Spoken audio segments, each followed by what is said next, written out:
মাননীয় প্রধানমন্ত্রী তারেক রহমান কর্তৃক আজ বাংলাদেশে 5 কোটি বৃক্ষরোপণের যে কর্মসূচি তিনি ঘোষণা দিয়েছেন তারই অংশ হিসাবে বৃক্ষরোপণ কর্মসূচি চলমান।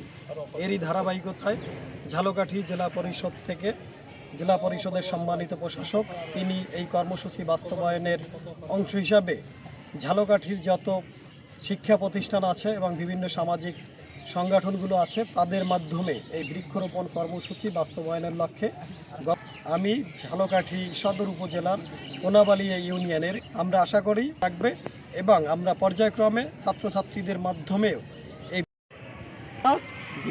বাড়িতেও গাছ লাগাবা, ঠিক আছে? ইনশাআল্লাহ এই জাম গাছ লাগাবা, একটা জাম গাছ প্রত্যেকে লাগাবা। এই যে তোমার ছড়া জানো না?